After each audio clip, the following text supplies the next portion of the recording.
He was tying feathers on a hook. I'll do a hopper with a hopper dropper with a dropper hopper. The river was like a woman. It could be a disco midge, it could be a beadhead. I'm your host, Elliott Adler. I always love that intro that Elliott put together at the start of each DrakeCast episode. Let's find out how the sausage is made. This is episode number 54 of the Wet Fly Swing Fly Fishing Show. Welcome to the Wet Fly Swing Fly Fishing Show, where you discover tips, tricks, and tools from the leading names in fly fishing today. We'll help you on your fly fishing journey with classic stories covering steelhead fishing, fly tying, and much more. How's it going, everyone? Thanks for stopping by the Fly Fishing Show. I wanted to give a quick shout out to a couple of new patrons, Richard Brassington and Keith Buckle, and Cornelius Hornblower Hubler. Thank you for your support. Head over to wetflyswing.com/Patreon, that's Patreon, to get bonus content and dig a little deeper into the show. In today's episode, I interview Elliott Adler, the producer of one of the biggest fly fishing podcasts online and the assistant editor of the Drake magazine. We talk about why he has chosen to leave the DrakeCast, what he's up to next, and why he's got his head way up the industry's you know what. He shares his favorite episode of the cast, how you can get started, and his connection with one of the largest podcasts in the world. Don't miss this as Elliott shares his opinion on Team USA fly fishing and why he hopes you'll never see them on ESPN. Before I get into the episode today, I wanted to take a quick break for a word from our sponsors. The Gray Drake produces beautiful vintage fly boxes and wallets that are handmade in the USA, made with sustainable cork, reducing environmental impacts, and still providing for the highest quality product. A portion of all proceeds go to local fish conservation projects. Go to thegraydrake.com to get started today. We are also brought to you by the original tie right, which holds flies and hooks securely so you can tie your fly on with little effort. The tie right senior holds hook sizes 2 through 14, and the junior holds hook sizes 14 through 24. Tie right can help you tie clinch knots and modified clinch knots and many other knots to suit your needs. Head over to tieright.com and get started today. That's ty-rite.com. So, without further ado, here's Elliott Adler. How's it going, Elliott?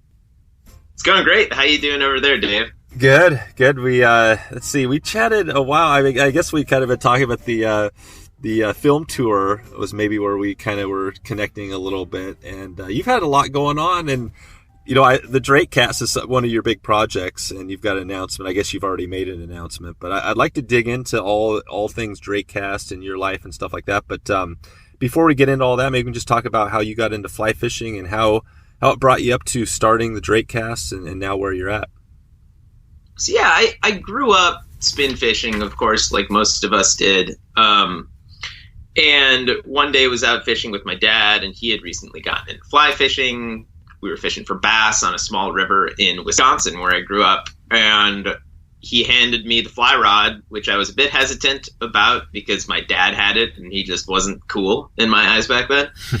Caught a couple fish on it, and it's just obviously more fun than catching a fish on a little MEP spinner. And from there, would spin fish a bit, but kind of just stuck with the fly rod from there on out. That was probably in middle school, fished through high school. And then in college, I moved from Wisconsin out to Seattle, fished a bit out there, really got into it probably my junior and senior year, mainly for trout on the east side of the state and then like the high mountain lakes and whatnot. After I graduated college, went up to Alaska for a season, started guiding up there for salmon. And through that process, started really considering a life in the outdoors industry, specifically the fly fishing industry. And the whole guiding thing was all right, but I knew I couldn't do it forever. And so I started writing about my experiences, sold a couple pieces to the Drake. And then once my second season in Alaska ended, I basically recorded a story I'd written and tossed some music and a few sound effects in the background, sent it over to Tom Bai at the Drake magazine and pitched him on an internship, which would be to create a podcast for the magazine that would like supplement the written magazine. And from there, started making audio stories. About 4 months later, got hired on as the assistant editor and the producer of the DrakeCast, and that came out maybe in like June of 2017. And so and then I've just been doing that for the last like year and a half or so. Yeah, cool. And so how much time, so as the assistant editor, how much time does the podcast take you? I mean, I know you've done some stories and you traveled around and stuff. Is that pretty much the majority of your week working on, the cast and stories there? Yeah, I would say it's probably an 85-15 split. The majority of my time goes towards the podcast, and then as the magazine is coming to a close, I do some editing on other stories and submissions, and then write maybe 2,000 to 4,000 words for the actual magazine each issue, which is just 4 times a year. So, between the podcast and then posting links to the website and things like that, that was probably the majority of my time and energy at the magazine. Okay.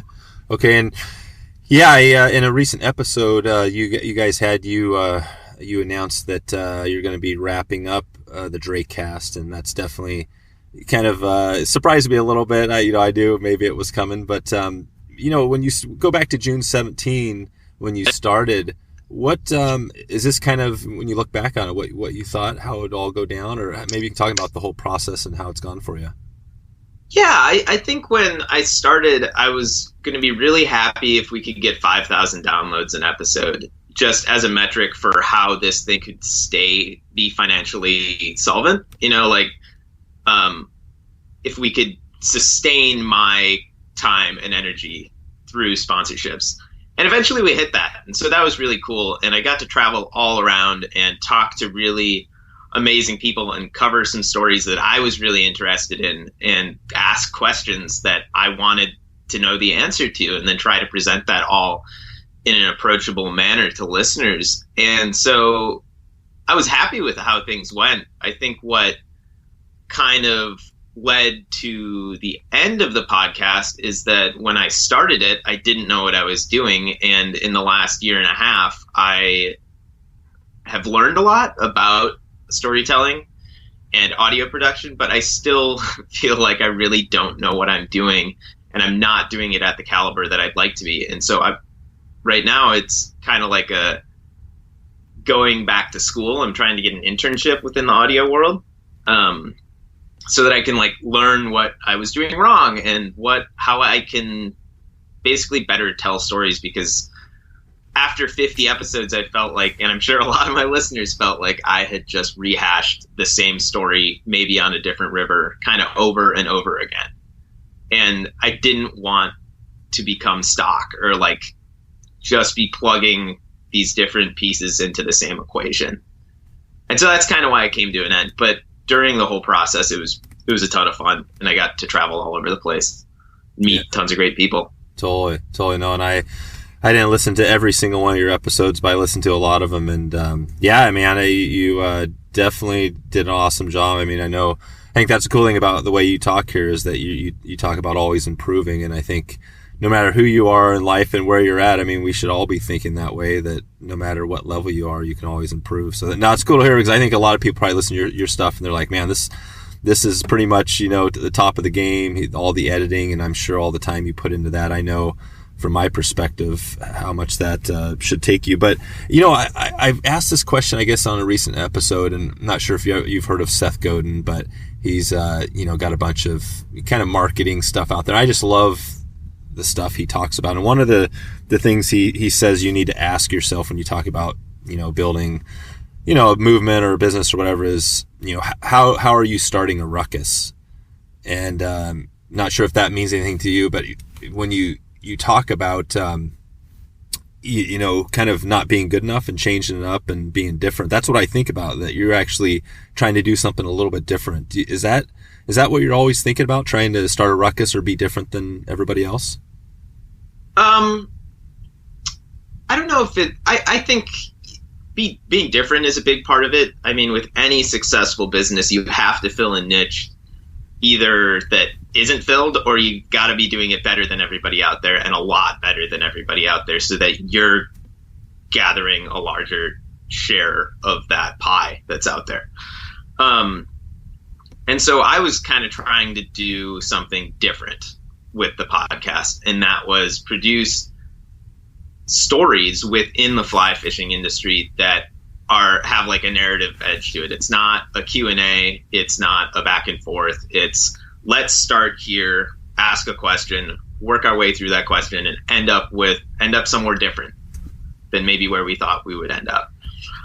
And while doing that, like I said before, I just wanted to be asking questions that I found interesting. Like, what's the impact of this dam on this river? What's the impact of stocking these fish in this river in Michigan, and the number of steelhead you can pull out of it every day? And what's that overall impact on the fishery, on the watershed, on the local economy, on the people who depend on the watershed?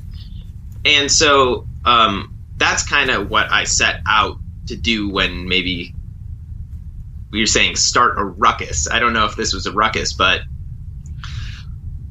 while doing that, I found a few limitations, and that being tied to the Drake magazine was a really good thing to attach our name to an already established entity within the fly fishing industry. But at the same time, there are a ton of sponsors of the magazine that I couldn't really turn the microphone on and ask the questions that I wanted to be asking. I kind of tried to do this with Sims. In one episode, it was about the beginning of the tour, where I went and toured the factory and tried to get into the whole made in America thing, because Sims does make their Gore-Tex waders in the US, but everything else they make is not in the US.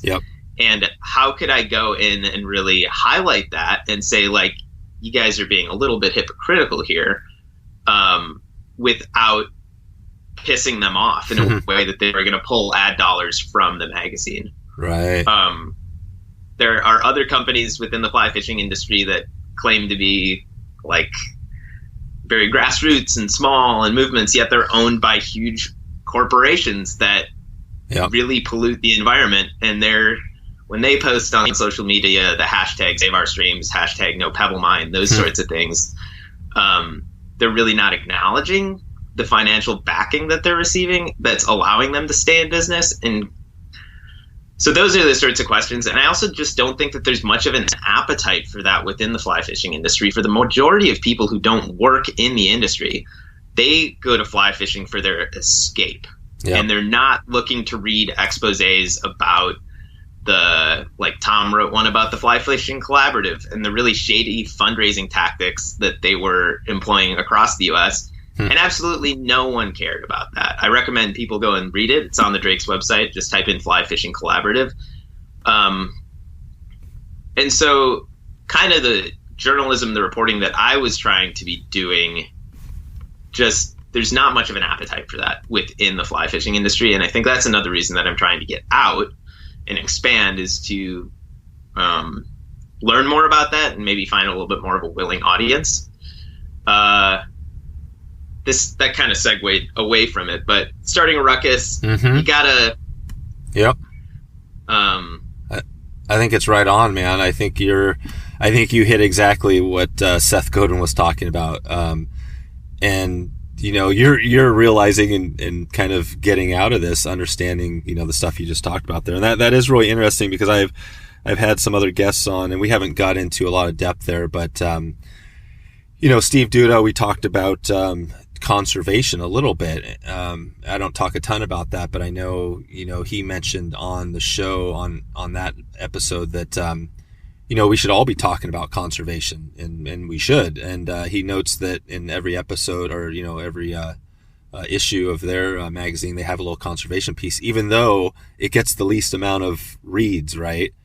And that's the sort of stuff, the most important stuff, like you're saying, people don't necessarily care about. And the industry is another thing that's come up. I've had this question. I actually had one of my listeners who I talked to on the phone told me he is so tired of hearing podcast hosts and people out there call fly fishing an industry. And I was like, damn, you're right. I've been calling it because, for the people that aren't in the industry, they don't want to hear that. It's a culture. It's beauty. You know what I mean? So it's just this different, it's almost a disconnect. It's a complete disconnect. And when someone like myself has their head so far up the industry's ass, it's hard to look outside of it and see fly fishing for what it really is and why we all got into it. And so I think it is important for people to take a step back, myself included. But at the same time, when you are taking that step back, are you really addressing the questions that are going to lead to the benefit of better health for our fisheries? Yep. No, and I think just finishing up that ruckus comment, because it is a little different, but I think, if you wanted to go really deep into starting that ruckus and stay in it, you would dig deeper, right, into that, what you're talking about, and how do you expose more of that and all that stuff. And it sounds like you've got probably a little bit bigger things, some stuff on your mind, outside of fly fishing that you can, you're young, so you got a lot of time, a lot of stuff to do in the world. So I appreciate you, kind of always thinking, and you're changing up. Maybe you can talk a little bit about that, like, just changing it up a little bit here. How you have plans? You have it all scheduled out, or what do you think? So I'm living in New York now. I've been here for 3 weeks, and I'm working as a production assistant on fashion photo shoots, which is the last thing I thought I would be doing. Wow. But actually, one of the listeners of the DrakeCast is a producer in this industry and hit me up over Instagram and said, "Hey, like the podcast, you're moving here. If you need work, I always have work through this company that I work for." So I've been doing that, and then applying to internships and like pitching story ideas to various podcasts, mainly on the East Coast. But just kind of making a turn. I'll still have one foot in the fly fishing industry. I'll still read Moldy Chum every other day. I still subscribe to a few of the magazines and will continue to do so. And I'll still write for the Drake from time to time. Yeah. But it's just kind of changing the direction. And I think getting back to the whole making a ruckus thing, like, there are ways to present this information in an interesting way, so that listeners do pay attention or readers do pay attention. And I just am trying to find a more innovative way to tell these stories that I'm passionate about that people might actually listen to, if that makes any sense. Yeah. Just to wrap that up. Yeah. And so that connects to what I'm doing right now within my career. Gotcha. No, that sounds good. And I wanted to dig more into the Drake and, kind of some of the history there. But before we get there, you mentioned, just about podcasting and getting into it. And don't you, as far as family, do you have a connection? Is your brother or some family member also a podcaster? Yeah. So my brother, about 5 years ago, moved to New York to start working in the podcasting realm, and he is a producer at Radiolab, which is put out by WNYC. If you haven't heard of it, go check it out. And he really he definitely paved the way for me to make an entrance into this industry, and like gave me my first recorder and told me which microphone to buy, and has been a bit of a mentor throughout it. But it's also tough to work in the same industry as a family member and keep a healthy familial relationship, as well as like addressing work. And so we've kind of separated our two. He's my brother. Yep. He's very much primarily my brother and my mentor second or third. And we talk about things like that, but try not to go too deep. Gotcha. That makes sense. Yeah. And because Radiolab is a pretty, definitely it's pretty big, right? Is it? Yeah, it's big. And like, if you listen to parts of the DrakeCast, you'll hear influence from it. You'll hear basically really cheap bastardizations of Radiolab at different times throughout the DrakeCast. Totally. Well, John Gierach, I'm not sure if you've read much of his stuff, but he's coming up, or well, let's see, he's already been on, I guess, but on episode 47, and he noted just talking about his readers and stuff, and and like my shows, that I'm only as good as my my guests. That's kind of my that's what keeps me going. So having good guests on and having interesting stories, again, which is obviously really important. But so I want to check on the DrakeCast. So it's going away, at least kind of for a while, maybe forever. But if somebody was out there and they wanted to jump in and pick up the DrakeCast, what, I mean, that's kind of just a random thing, but what would you tell them? What would be some tips to say, like, how could you get into podcasting? What could they do to get in a position where, not necessarily the Drake, but just get to that point where they can do a podcast and start something cool? I mean, you're as qualified to answer this as myself. I think I had a little bit of a boost at the beginning, just being associated with a known entity within the fly fishing world of the Drake magazine. Whereas you were building from scratch, which I totally applaud. And I don't think we would have gotten to where we made it without having the Drake name in it. So if you can somehow attach yourself to a known publication or group, maybe pitch go ahead. Yeah, no, I was just something. No, go ahead. I was just thinking that, that's a great point. Right. Companies have some ad money laying around that they're willing to try something unique on sometimes. So pitch a fly rod manufacturer or something and say, like, hey, I want to take a dive into your production process and put out a 5-episode miniseries of it. Can you give me this money? Which is a cool way to, one, learn how to do what you're doing, as well as make a little bit of cash on the side. That's one way to motivate yourself to keep doing it. Otherwise, just grab a microphone and start asking questions. Model yourself off of your favorite podcast that is already out there. The audio editing software is cheap, sometimes free, and there's a lot of tutorials online, and it's a growing industry.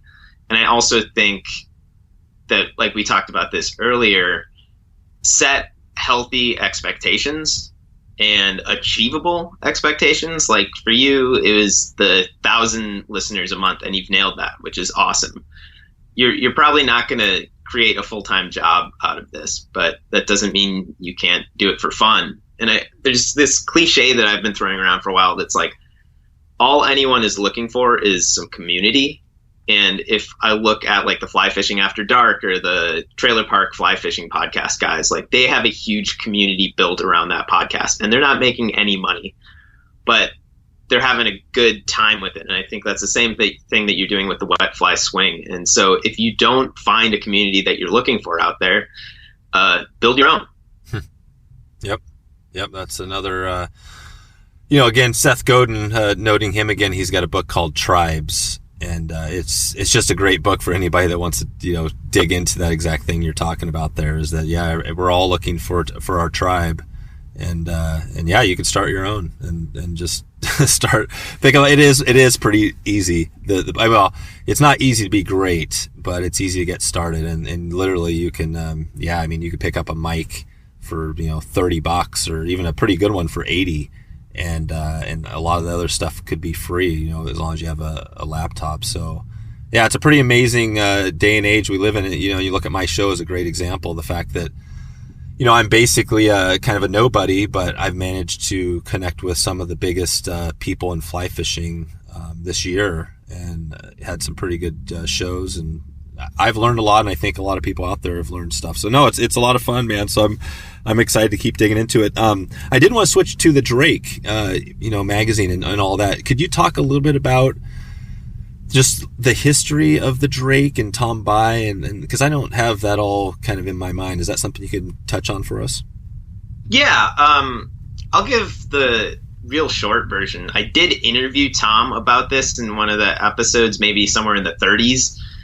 For the 20th anniversary of the magazine. So if you want the full thing, go there. But basically, Tom was working in Jackson Hole as, I think, a fishing guide and then at the local newspaper. And he wanted to put out a kind of quirky fly fishing publication because he felt like at that time, the American Angler and the Fly Rod and Reel and all those were basically regurgitating the same stuff. And this was when Powder had come out, and these other kind of off the beaten path outdoorsy magazines were really popping up all over the place. And so he published one issue of the Drake in 1998. And over the last 20 years, he went from producing one issue a year. Now it's at 4. And I think 10 years ago, he got enough financial backing to do it full time at 4 issues a year. And the Drake is unique because it reads like this side project that somebody is doing, where they really don't have anything to lose. The editor doesn't have anything to lose, yet it also has really good storytelling, photos, and journalism throughout it. So that's kind of the history of the magazine. And so kind of some of the issues that come with that is that it still has some inside jokes that have been around for 15, 20 years, like the Ask Trask, which is people write in stupid questions to Tom's deceased dog, and Tom answers them in the voice of his deceased dog, Trask. Yeah. Whereas, like, if you don't know what the hell is going on there, that's unappealing, and it's kind of off-putting to some people. Also, I think the Drake is for like a pretty die-hard angler. There are whole sections called like Red Spread and Permit Page. And for lots of newer anglers or people who just love trout fishing, they don't even know what the hell a permit is. Yeah. If anybody listening to this doesn't, it's a type of saltwater fish. And so there are some branding issues that are in there. But why I wanted to start with the Drake is because it was this kind of quirky, irreverent voice within the fly fishing world that I knew I could goof around with. And Tom has given me full access to do really whatever I want, which was really amazing. Except for lose sponsors for the magazine. Yeah. I mean, that was a choice on my own end. He didn't cut anything out. I just knew there are hard lines that you can cross. And sometimes it's just not worth it. And I think that I made that decision to not really pursue some of those stories because of that. Gotcha. Yeah, I hope to have Tom on, to talk more about this down the line, because I'd love to dig into more just on how he feels, about how it's all going. Because you mentioned nothing to lose, for him, and that's an interesting thing. Like, how does he get to a point where he can have a magazine where he can, feel like maybe he's writing like he has nothing to lose? Do you think there's more to it than that? Or is it just the fact that he's got backing and he doesn't have to? Well, I mean, he has sponsors still, so you still have that with the magazine. Right. With Tom, I don't want to speak for the man, but to a certain extent, he helped really create fly fishing as it is today. He was a big influencer in that. Like, there was a group of people that lived in Jackson Hole that went off in different directions. Oliver White was one of them. Oh, yeah. Carter Jackson. Carter Andrews. Yeah. Is that his name? Yes, Carter Andrews close. was another one. And then some guys who went off and started big in the backcountry skiing industry and other like splitboarding industry that all kind of spread out. And maybe Jim Klug from Yellow Dog Fly Fishing Adventures. And they really, maybe fly fishing was primed to blow up and be cool. Yep. But I think that there's a pretty small group of people that helped make it what it is today. And there will always be some respect for that. And I think that that's why the Drake will continue to stick around. Yep. But I also do think that, like, our Instagram presence is pretty paltry. Certain things like that, where we're losing out to these new quote unquote media companies like Badfish or Fly Lords and things like that. Like, the media landscape is drastically changing. But there's a difference between keeping a sustainable number of subscribers like the magazine has and like continuing to be that influencer at the forefront of the industry forever. Yep. No, those are some big topics, because that's probably the struggle as you get bigger. You have these companies that start out like, I'm not sure who they are, but they're the grassroots, and again, that's that tribe. They're building it and people are loving it. And all of a sudden you get to this turning point where you become this big corporation, or whatever at that level. And all of a sudden you lose your connection and all that cool stuff that got you to where you are. I'm not sure if that's where, the Drake will be struggling with that, and how do you think? To add in there, I don't think that the Drake will ever become corporate. Right now it has one employee and one part-time employee. Yeah. There's Tom, the owner, and then there's the circulation specialist, Dawn, and then there's Jeff Mueller, who's the senior editor. Gotcha. It has no risk of ever becoming corporate. But I do think that they are losing out on revenue from sponsors in a way that maybe Bad Fish and Fly Lords are coming in and stepping into that. And I think those are the companies that we actually need to be keeping our eyes on, because they're so in tune to the social media landscape and maybe aren't as committed to the authenticity of their brand, and are maybe willing to do some questionable things in order to get those followers, to get those likes. Right.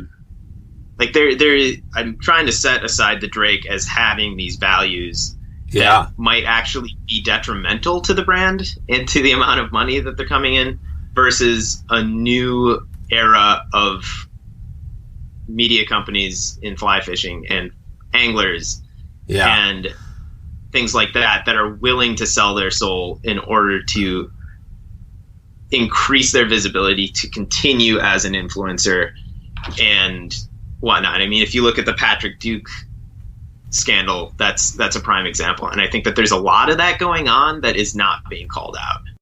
Yep.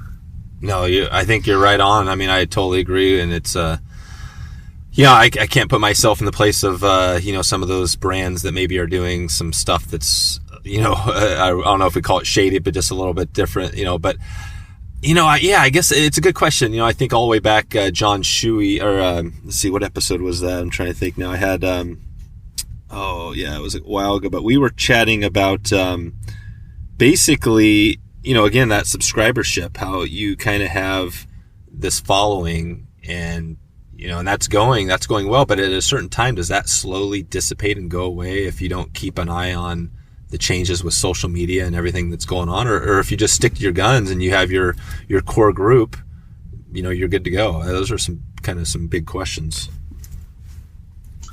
Yeah. I think we all have to sell our soul a little bit to stay relevant. It's just how much are you willing to sell? Yeah. Yep.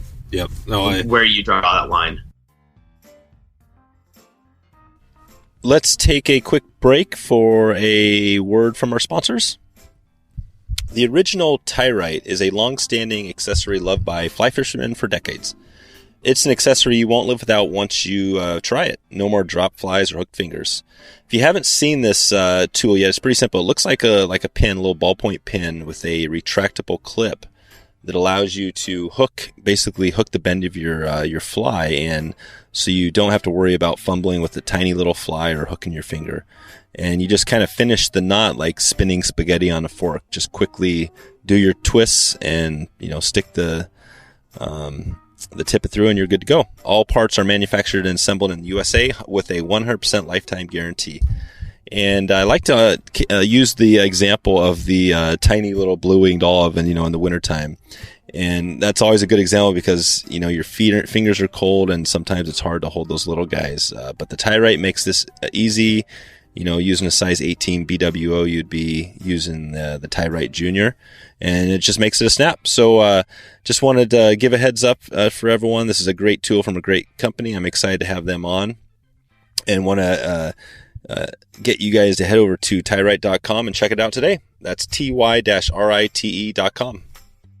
We are also brought to you by the Gray Drake, who produces a high-quality vintage fly wallet and boxes. Their motto is progress through tradition, respect through stewardship. The fly wallets are handmade in the USA with sustainable cork. These fly boxes are naturally self-healing, which basically means you can put a small little tiny midge or a huge stonefly, and the box recovers every time, so it doesn't wear out. They have a couple of cool products in the wallet category, including their Ho River double storage wallet. And you'll definitely be proud of these wallets when you check them out. I have one of my own, and definitely know from personal experience, I really love the old fly wallets that my my dad has. And I always love looking at those and putting in flies. And I remember even my grandpa, looking at my grandpa's that I had passed down to my dad. And there's something about these fly wallets that just brings that, that traditional vintage feel back to you. So the Gray Drake definitely has that same style going with their wallets. And that classic feel is what you get. So right now, head over to the Gray Drake, and they'll be donating a portion of proceeds from all sales to the end of the year to Wild Steelheaders United to help defend remaining wild steelhead. Head over to thegreydrake.com to get started today. That's THEGREY Drake.com. Okay, back to the show. So I was in this whole thing. I was kind of thinking about sports. I'm not sure if you're much of another sport. Do you do anything or ever been into basketball or baseball or any of that stuff? I'm aware of what these sports are. I probably couldn't name more than half a dozen teams in either of those arenas. Okay. But go ahead. I'll work with you. Yeah. All right. So work with me on this one because I was a huge basketball, baseball, sports person for most of my life. It was like I woke up at, by when I was 5, right? My dad was almost pretty close to a pro basketball player and stuff. So he was like semi-pro. But yeah, my whole life. And then, things changed, but God, where was it? I guess, I had my first kid, 7 years ago, and I just didn't have time to like watch sports or, and I still like playing it, but so I cut out all the sports watching. But I just watched, I was at the gym and I watched some highlight they had on the NBA. And, back in the 70s, I think it went through a really rough time. There was people there were fights, people were getting knocked out on the floor. It was this bizarre thing, and it got so bad that they didn't even play the NBA Finals in prime time. They actually recorded it and played it 11 o'clock at night or something weird like that. Wow. So it was this big struggle. And you look at the NBA now, which is this multi-billion-dollar industry, this thing, and it's, and what happened was, big part was Magic Johnson and Bird came in the early 80s, and then Michael Jordan came. And I start to think about this because I'm going to be interviewing, and this isn't a good comparison to make, but Team USA, fly fishing, right? I got Russell Miller coming on soon. And nobody talks about Team USA very much. Most people just say, God, Team USA, why do you want to compete in fly fishing? And I'm not even sure where I was going with that, but, is there a way to get Team USA and that whole thing, up to another level, or is that some idea that, what's your take on that whole thing? Or maybe just thinking about Team USA. Honest answer, I hope to God that Team USA fly fishing is never publicized on ESPN Sports, the finals. Yep. I don't think would be healthy probably be healthy for the rod makers and the industry, as we've been calling it. Yep. But I think fly fishing competitions, in my personal opinion, are a bastardization of the sport. And it is, give me a second here. It's taking every reason we love fly fishing and throwing it out the window and rewarding the worst impulses. But that's just my humble opinion. And again, this isn't an interesting thing to say. This is echoed by a lot of people out there. If you're into competition angling, cool, go do that. But it's not for me, and I don't want to have a part in it. Yeah, no, that's definitely a valid take for sure. And part of my conversation, I had Devin Olson on a while back. We talked a lot about Euro nymphing, and I think that's one of the things that people want to hear about because, well, I guess that's probably maybe the coolest thing that comes out of the Team USA and that stuff is that you get these people that get really, develop new skills and things like that. And the Euro nymphing thing is something is kind of out there, and I haven't done much of it or any of it really. But it's helped people maybe catch more fish. And, on that subject, do you feel that there is some innovation that comes from that and that there's some value there? Or do you think that's something that maybe isn't that important, maybe comes anyways down the line? I think it comes down the line, but if the honest truth is if we all wanted to be catching more fish, we'd just be using fucking worms. Yeah. Like, there is a reason that we're fly fishing, and for me, I do enjoy catching fish. Not going to lie about that. But if I wanted to go to the campfire at the end of the day and say I caught 39 fish, I would be using a different technique. I probably would not be fly fishing the way that I am today. And so I've fished with those numbers, guys, and they're not fun to be around, in my opinion. Yeah. And so if that's why you're doing it, take a different. I'm going to try to find a different section of water than you. But if that's why you're into fly fishing, that's great. And if you want to like be an innovator and Euro nymph and catch a ton of fish, that's awesome. But also maybe take a step back and throw a dry fly on every once in a while, you know, and just a dry fly. Yep. Yeah. Again, I have these deep-rooted kind of visceral reactions to things like competition fly fishing for some reason, and I haven't really allowed them to take up much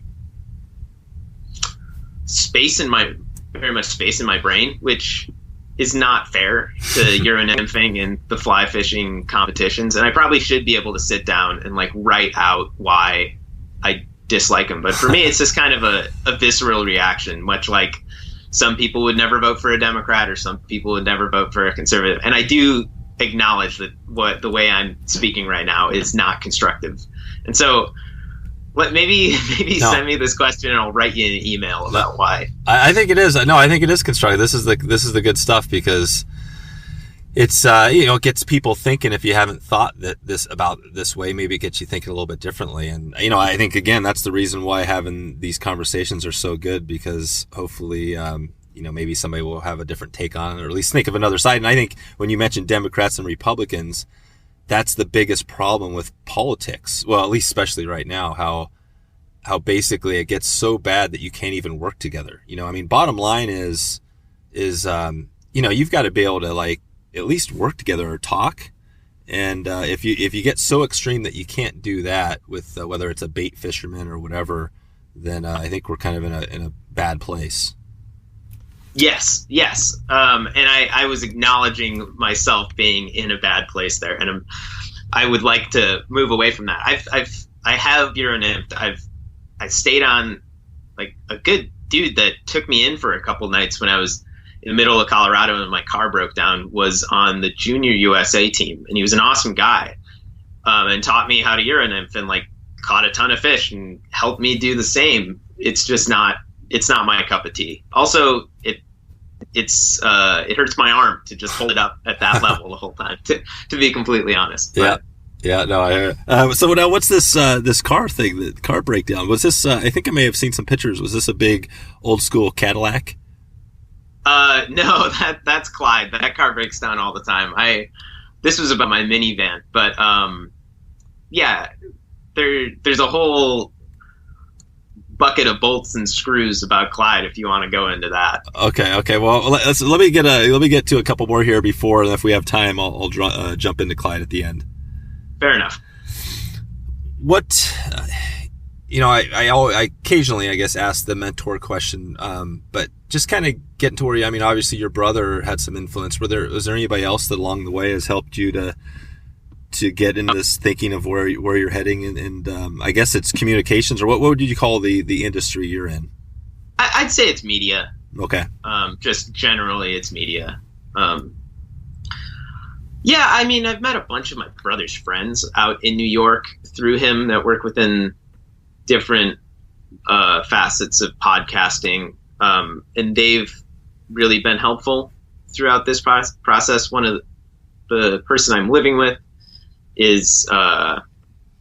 works within podcasting and is giving me tons of pointers, and just scheduling just informational interviews with people that I don't know, but I listen to their shows and just reach out to them and say like, hey, I love what you're doing. I love this specific turn in this episode. If we could sit down for a cup of coffee and hear the 4 questions I'd love to ask you.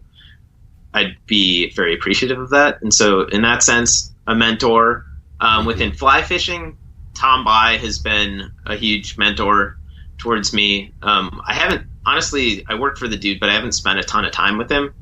But the days that I have spent on the water or like just sitting around the office and chatting about fly fishing have been really informative. Same with Jeff Mueller, senior editor of the magazine. And then some Lucky Porter. He's a guide based out of Duluth, Minnesota for steelhead and muskie and smallmouth bass and everything. He's an amazing angler that has taught me a ton, as well as just kind of embodies the whole fly fishing lifestyle of we're in this to have a good time and be outside and enjoy the resource. And so I've learned a lot from all of those people, I'll say.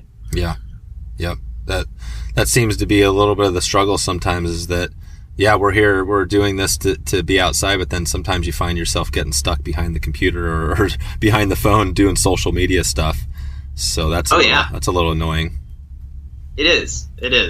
And I also want to acknowledge that I'm able to not worry about numbers of fish I catch or, basically that, because I used to be on the water like 150, 200 days a year. So I wasn't the every third weekend warrior who felt like they had to get some sort of quantifiable experience out of each fishing trip they went on. And so I'm coming at it from a very different set of privileges than the average angler, I'll say. And so I can allow myself to take a step back.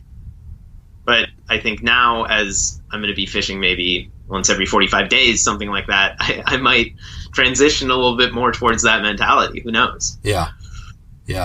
Can you tell me a little more about that experience up there guiding? Was it the Sultry Lake Lodge up there in Alaska? Yeah, you've done your research. I worked at a lodge on Kodiak Island called Sultry Lake Lodge, fishing for salmon. Every once in a while we'd get a steelhead. Like when I had my days off, I'd usually go try to find steelhead. We had 3 rivers and a lake in our drainage. All the rivers were pretty small, but Alaska's amazing. There are bears everywhere.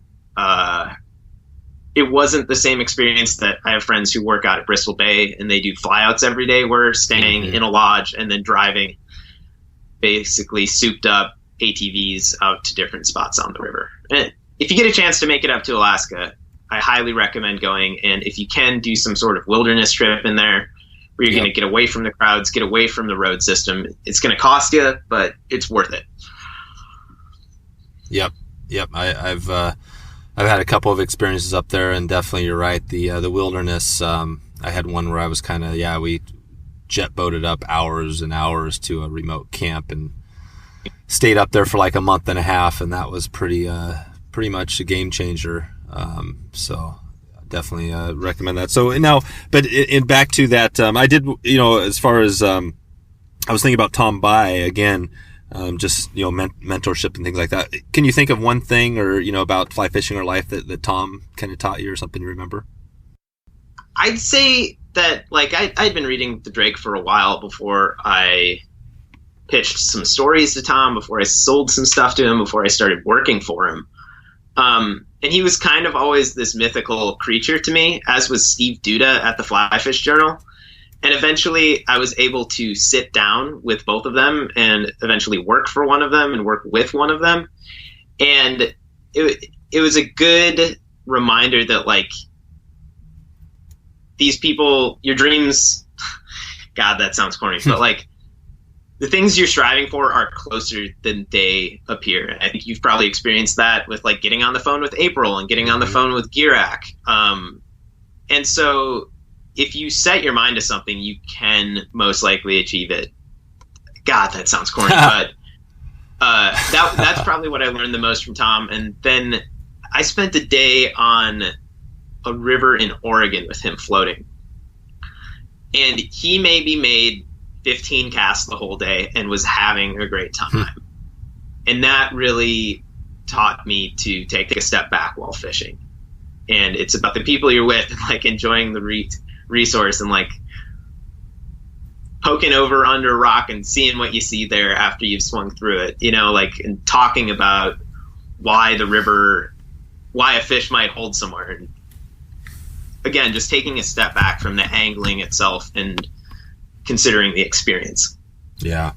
No, so that's pretty much, yeah, I mean, the most important thing, no question. That's cool. Well, let's see, where are we at here? We got, we are, or I guess we're getting closer here. I've got a few more I want to touch on before we get out. Let's see, I got a couple I like to ask, you know, kind of some general stuff. Before we get there, I was just thinking a little bit about, you know, the podcast and getting back to the Drake. How do you choose the topics or guests? It's, at least from my perspective, it kind of felt like you were kind of all over the place, covering all sorts of stuff. Were you just following what you were interested in? Yeah, I was. I would say that was 50% of it, and 50% of it was where I went, where I was just located geographically. So like when I spent a month and a half in Wisconsin, I did a lot of Midwestern stories because those were the rivers that were there, and started poking around, asking questions. When I was in Ireland for a wedding, I turned that into a whole trip throughout Europe and based it around Atlantic salmon, because it turns out those are the fish that are in those North Atlantic countries. And so it's usually defined a bit. There's some sort of lens that's put on it that's going to focus me on a certain area. And then from there, it's what comes to mind. I like fishing for smallmouth bass. I like trout. I like steelhead. Salmon are pretty cool. Mm-hmm. Let's start there. But let's also like, I just drove over that river on my way here and it looked pretty nasty. But there were also 60 people that I could see fishing it. Like something weird's going on there in that exact spot. So just being observant and curious, and then calling up a couple people, doing a pre-interview, trying to find a narrative that I could follow through. And from there, turning it into a story. Yeah. Yep. Turn the mic on. Gotcha. No, that's cool. And what do you think when you look back, you know, you have a few more episodes to do? Yeah, I keep saying that when I find the time. I've got a bunch of tape from a steelheading trip that I took in the spring that I think will turn out pretty well. And I've got some questions that I still want to ask. But sorry, yeah, what was your question? I've got a few more, but right now we're sitting at right around 50 episodes. Yeah, that was it. I was just kind of curious how many more you have before you're going to wrap things up. So yeah, maybe a few more, maybe a couple more months, something like that. Yeah. Throughout the next, I'm talking with Tom about maybe throwing something in the feed about every 45 days. I see. Which is probably achievable. Yeah. I'll see if I am able to structure my schedule and get in the right brain space to be able to do that. Yep. Okay. And we talked a little bit about this already, but is there one thing that you've kind of learned from, or the DrakeCast has taught you or changed your mind? Is anything else you want to expand on? I think you see this in reality TV. You see this in other places, but like a lot of people just want to tell their story. Mm-hmm. And so if you find something you're interested in and if you get 3 people in front of you on a given topic, 2 of them are going to want to talk to you. And I think that made my job easier, that like I was always able to find willing participants. But it's also be hesitant of the version of the story that they are telling you. Mm-hmm. Everybody has crafted their own narrative around the experience that they're having in a way that benefits them. And so I think having a healthy dose of skepticism when you're going into reporting on a story, as well as when you're consuming a story, just be aware that there's no unadulterated narrative out there. So be as my old English teacher in high school used to say, was be a savvy consumer. And for people on our end, like be a savvy reporter or interviewer, the person who asks questions. Mm-hmm. I don't know if that's really what I wanted to talk about, but that's what immediately came to mind. Yeah, no, that helps me definitely thinking about, you know, some of the interviews I've got into, and you know, thinking about your story. what do you think now? How old are you right now? I'm 25. Yeah, you're 25. There you go. So I got 18 years on you. Thinking of your story, if you look back when you're 45, what do you feel like? Do you have some things out there you want to do? I mean, what would you like? What would you like to, when you look back, when you're 45? What would you like to say you've accomplished? Man, it's a great question that I probably should consider as I try to plan out my future. But at this point, I'm looking just maybe 3 or 4 years ahead. I have lived the life of a nomad and kind of a dirtbag. Like, turns out there's not a lot of money in this whole fly fishing podcast realm. And so I've been really poor for the last while and have had to move a lot. And with being on the road and with constantly moving comes sacrifices that I wasn't able to have a solid friend group in a given spot and things like that. And I think part of the reason for moving to New York is that I want to work in an office where I show up from 8 to 5 every day, or work that 9 to 5. And I want to have a group of friends that I hang out with on the weekends, because I've never tried that. And I think it might be kind of nice.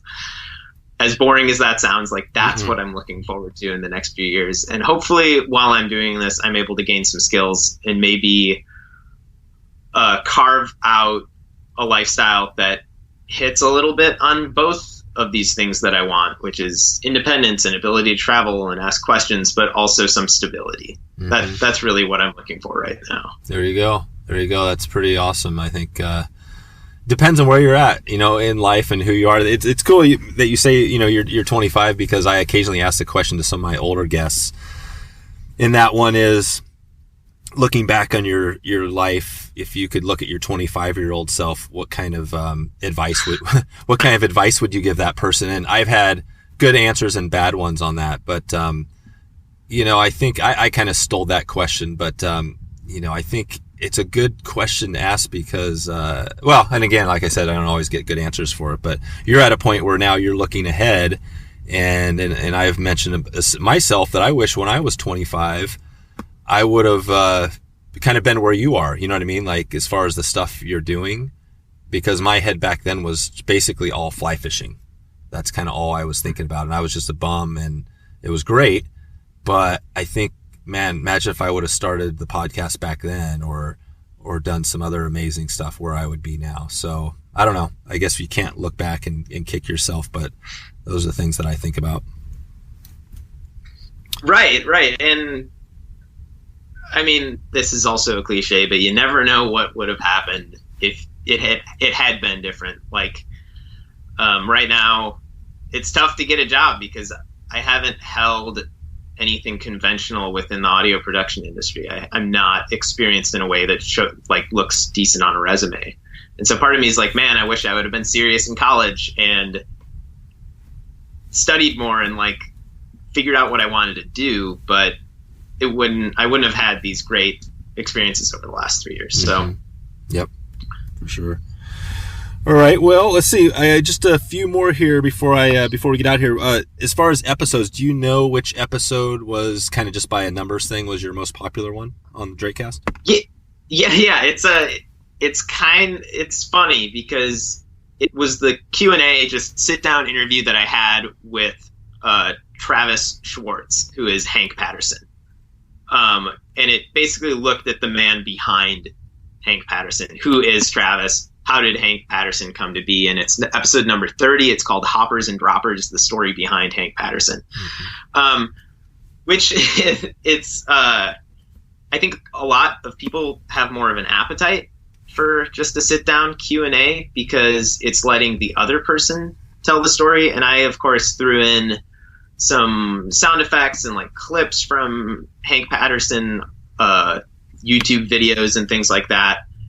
But I think it's informative because the stories I was telling, the stories that I was taking from start to finish did not get as much traction as letting someone who is known, letting somebody who's interesting really take control of the story. Mm-hmm. And so I think what you're doing it lends itself well to a larger audience. And I also think that had I just turned the DrakeCast into a Q&A with famous people within the fly fishing industry, a la April Vokey, or like some of Zach Matthews' itinerant anglers episodes, they both get way more downloads than the DrakeCast ever has or ever will. But it also wasn't what I wanted to do. So figuring out what you're comfortable with as well as what the audience wants is probably you can find a healthy medium in between. Yep, listen to your audience or your readers, or that's some good words of advice. So the hopper dropper intro is Hank, right, on your show? Yeah. The hopper, I love that. That is such a sweet intro. Can you do a hopper dropper impersonation of that intro? Of Hank? Yeah. Or does that be? So you got a hopper with a hopper dropper and a dropper hopper. It's something along those lines. And it was cut out from one of the first or second videos that he put out there. Oh, okay. And it's just objectively funny. It's recognizable. Tom told me to put that in. Oh, he did. I mean, yeah. And the whole intro, like I threw that together a long time ago. And in hindsight, I wish I had done something more interesting, but as the brand built, that's what people expected at the beginning. So I just left what it was. Yep. No, I think it's good. And I have I've talked to Hank, and I'm going to hopefully have him on in the future. But everything we've talked about, I'll leave some links at wetflyswing.com/52 for this episode. So we'll connect to some of the stuff you've been talking about there. So now we talked about your most popular episode. What's your most, maybe your favorite, the favorite one that you've done? I think the story that was the most interesting, as well as one of them that I did a pretty good job on, was number 11. It's called Big Streamers, Bigger Fish. And it's really about the birth of fishing really big streamers for big trout and the explosion of the White River fishery down in Arkansas. And it's this kind of complicated backstory of these guys from Michigan came in and they had learned stuff from Michigan, and you've got Kelly Gallup's influence in there. And so I think it does a good job in like a classic NPR sort of podcast. Like, let's take this thing where it is today, but then let's take a step back and see how we got here and then where it's going to go in the future. So I think from a storytelling point of view, that one turned out pretty well. And then there are a lot of episodes that could have been great that turned out okay because I didn't have the time or I didn't have the knowledge to put it out there. Another fun episode I did was number 44, Midwestern Smallmouth Bass, which is basically just me and one of my best friends from high school floating down a river in Wisconsin, chasing after bass and like having a goofy time. And so those are two opposite ends of the spectrum. But I would recommend people checking those out. Yeah. So on the bass, any bass tips you would give somebody that's interested in catching some? Were these smallmouth bass? Yeah, they're smallmouth. What I will say is get Dave Karzinski and Tim Landwehr's book called Smallmouth, like techniques, tactics, and fly fishing techniques, which I already said. But that book is great. If you figure out there's probably 4 different ways to fish for them: subsurface, on the top, and then the size and the sound profile of the lure or fly that you're using. And they're fun. They're just a fun fish to target. Yeah. And if you have a river that holds smallmouth bass near you, get a kayak, get a canoe, and go try to catch them, because eventually you will. And they fight. They're not pretty, but they put up a good fight. Yep. It's just another species that's the great thing about it. The more you dig in, there's so many species out there that if you're into fly fishing, you've got a whole lifetime to explore. And I've got a ton. I've done some smallmouth fishing for sure. I love it as well. So, well, let's see. I guess before we get out of here, you mentioned the favorite, kind of the resource there in the book. Do you have another resource other than the Drake or any things you've talked about that you love, whether a book, magazine, online resource for fly fishing? I think Moldy Chum is a pretty good aggregator of. a lot of your listeners are probably familiar with that, but it's got a video and maybe a couple links every day that are all related to fly fishing. And a lot of it's fish porn, as is most of what's going on in this realm. But a lot of it asks some big questions. And then as far as like Instagram pages to follow, I would highly recommend checking out Rainforest Steel, which is John McMillan, who I think you've had on the show. I haven't, but I'm going to. Yeah, no, I know John. Okay. Yep. Each one of his Instagram posts is a beautiful photo of a fish, usually underwater, and a little biology lesson. I think that's a great resource that's giving scientific information in informative ways. Yep. Why do you think conservation is a topic that struggles to get, especially thinking of like without conservation and all this stuff and everybody being a part of it, we're not going to have the resources. Why do you think that people don't care that much? Or it seems like, you don't get a lot of listens or reads when you do a conservation piece.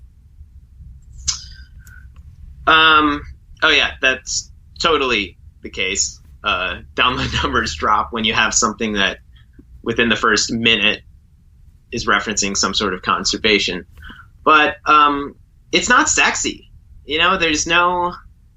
And for the most part, it's either this really bad situation is getting better or this really bad situation is still really bad.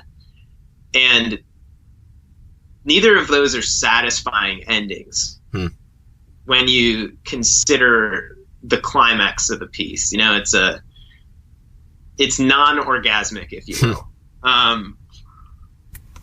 Also, people are just bombarded with information about what's wrong all the time. I mean, you look at the news, it's just cataclysmic all over the place. And getting back to fly fishing is a lot of people's escape. And they want to get outside and enjoy the fishery, but maybe don't want to take their Saturday that they have off and do a stream enhancement project or something along those lines. Go pick up garbage.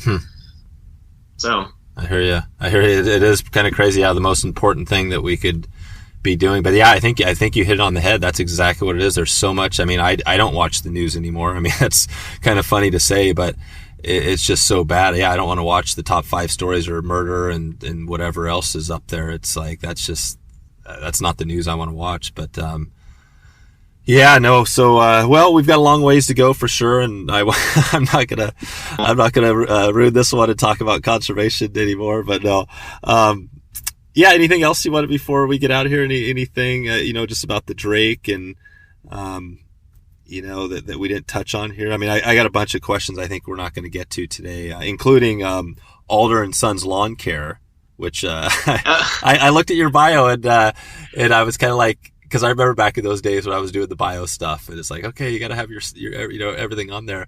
I guess before I get out, I did on that line. So was that a kind of a family business? What did you learn some stuff about business there?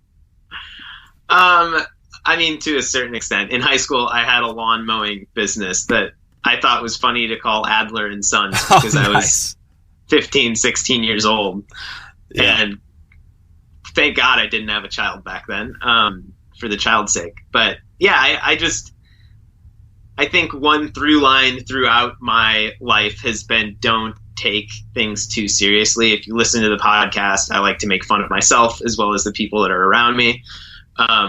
Same thing with that old business card for mowing old people's lawns and charging way too much money. It was an easy way to embed a stupid joke right under people's noses, and a lot of people didn't get it. Yeah.